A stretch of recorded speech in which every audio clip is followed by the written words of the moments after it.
Hi guys, this is Lindsay and welcome to my channel, Linzer365.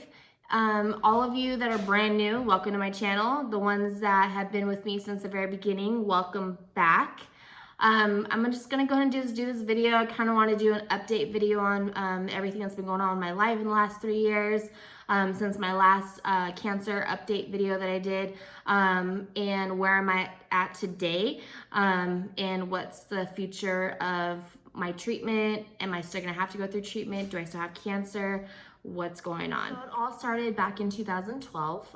That's when I was actually diagnosed with cancer. I was diagnosed on January 4th, 2012. I was having a lot of pain in my pelvic area. My charge nurse ended up telling me just to go ahead and go to the emergency room so I can go ahead and get checked out to see what's causing all that pain. I went ahead and went. I ended up getting a CT scan of my chest. They ended up finding a cantaloupe-sized mass in my chest. That's when they found out that I had cancer, but they didn't know what kind. It kept on going back and forth between Hodgkin's lymphoma and non-Hodgkin's lymphoma.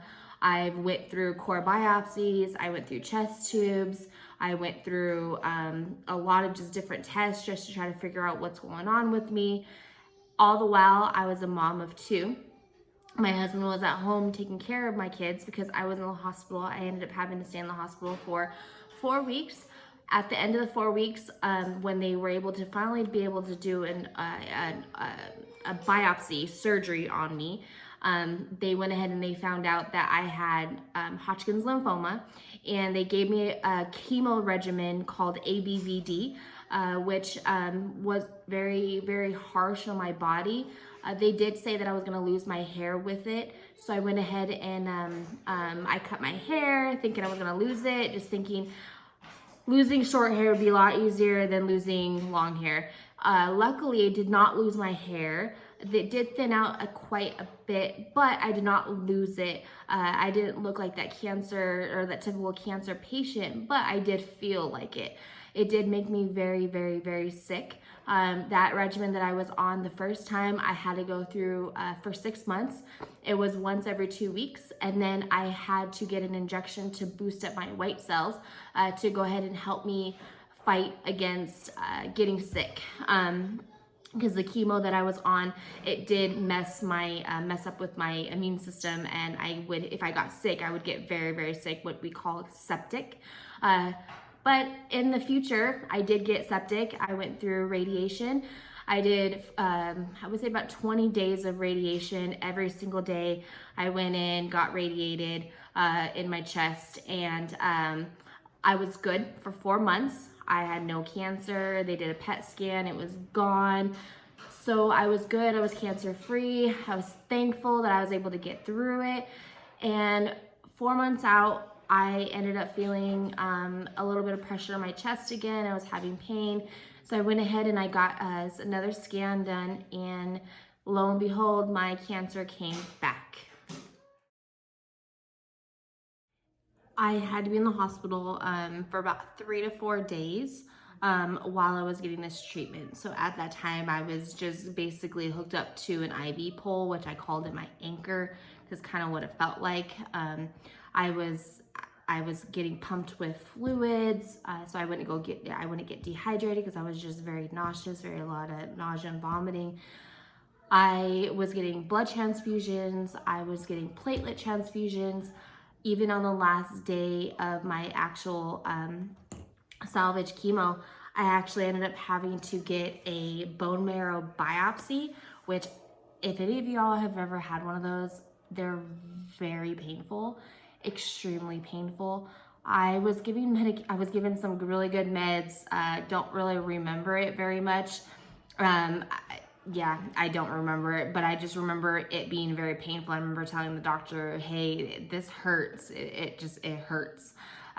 So we went ahead and went through there just to make sure that my cancer didn't metastasize anywhere, to my liver, to my spleen, anywhere. Luckily, it didn't. So at that time, after I was finished with that salvage chemo, I was giving myself injections called Neupogen. So I was doing that, and they basically, what that is it revs up your your bone marrow just to make more brand new baby stem cells. And that's what we needed to harvest for my stem cell transplant that I had scheduled for December 2013. So I was going through that. I was giving myself injections in the stomach. Do that, I was able to give myself the injections in the stomach. So I hated doing it, not because of the injection part of it, but because of my bone marrow. It was basically going to my bone marrow to tell my bone marrow, hey, make brand new baby stem cells. And that makes your entire body just work. And it pulls from your bones, it pulls from everywhere. So basically, it literally made my body literally feel like it had a truck just run right over it. I would just cry. It was very, very, very painful. So during that time I was doing the injections, I actually went septic. I was actually admitted into the hospital. I got very sick, very, very, very sick.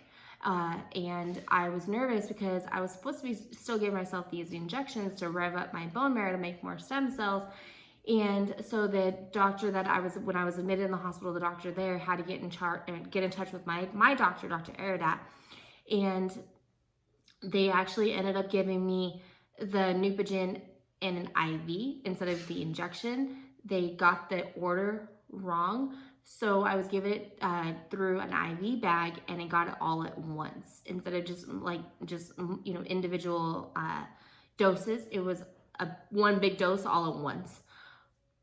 I've never been in so much pain in my entire life. I literally felt like my entire body was just like crumbling on in itself. My bones hurt, everything hurt. I was screaming. I was literally screaming. To give me some pain meds, but I mean, it didn't last very long. So I ended up going home. I was released because I had to get ready to go to UCLA to go and get ready for my stem cell transplant. And I had to unfortunately go home with that kind of pain, and it sucked. So flash forward now to a few weeks, and I actually went over to UCLA.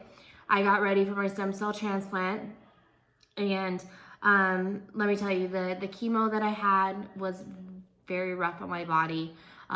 It was 6 days straight, just straight chemotherapy for 6 days straight. I did have my cousin with me, my cousin Kayla. Shout out to you, Kayla. Seriously, you were absolutely amazing. I called her my warden. That's kind of like an ongoing joke with us because I didn't want to get up. I felt horrible. My body hurt. I was really tired. I just was exhausted. I was very nauseous. I didn't feel good. There was days where I just didn't want to, I wanted to give up. Seriously, I just wanted to just give up. I was just done. I was tired. And she wouldn't let me. She would not let me. She was there. She was there for me all the way through. She was there for me for the week that I had my treatment, the chemo that I had. And I mean, she would just tell me, Linz, I don't think so. You're not laying in this bed. You need to get up. You need to walk. Keep your body moving. You know, you have to. And she did. And if it wasn't for her, I don't know if I would be able to I don't know if I would have been able to get through that week. Seriously. The day that it came up for my stem cell transplant, we all cried. We all cried. It was a very emotional time. My mom, my dad were there, my sister, my cousin, my husband, my grandma was there. It was a very emotional day, that's for sure. You know, and I was good. I was good for 4.5 years. Technically with Hodgkin's lymphoma, you're not in full remission for 5 years until you hit that 5-year mark. So 4.5 years went by, and I was good. And I was starting to feel like this weird like lump underneath my left armpit, and I just wasn't feeling good. I know my body, and I just wasn't feeling good. I could feel something. I felt something underneath, and it felt full, and it felt like a mass. And I don't want to do this anymore, you know? But I looked at my kids' faces and my husband and my family, and I'm like, I can't leave them without me. Like, I can't leave this earth, you know. And so I was like, you know what? Screw it. I'm just gonna get done. So I did. I scheduled it. I got with my doctor at UCLA. We went ahead and we did it. He ordered a PET scan, and my cancer came back again, but in a different spot. So I was put through another regimen, which is immunotherapy. It was called brentuximab. And so it was immunotherapy, so it wasn't a chemo per se, but I had really bad side effects with it. It was just really bad side effects. I ended up losing my hair again. So that was actually in 2017 into 2018. And I actually lost my hair when I lost my hair. 2018 was a really crappy year. My cancer came back. I lost my hair. But more than anything, that hurt more than anything was my dad passed away in 2018, May 2018 from Alzheimer's. And to watch him decline, I kind of just put my cancer and everything like kind of on the back burner. And just to sit there and watch him decline was really rough. So I went through that. Still going through treatment. Actually, a week later, after he passed away, I actually had to go in for my treatment. And I was still fighting, you know, I was still fighting. I was fighting for my kids, for my family, you know, my husband. I had to fight, and my dad definitely gave me that strength. I know he was there with me, and he's still with me every time I go in. I know he is. He's with me all the time. I know he is. So that's where we're at right now. My cancer went away. I actually beat it. I was cancer free again. Then again, my cancer came back. I was put on a different regimen. This regimen, is called Optivo.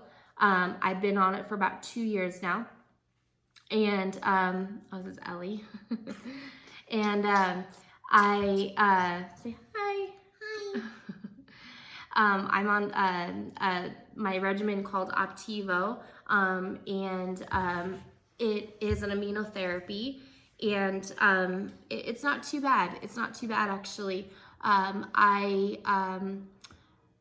can finish it off in March, and then, or February, March of next year. And then from there, we'll go ahead and do another scan. And as long as I'm still cancer free, then I'm done. I get a scan once every 6 months.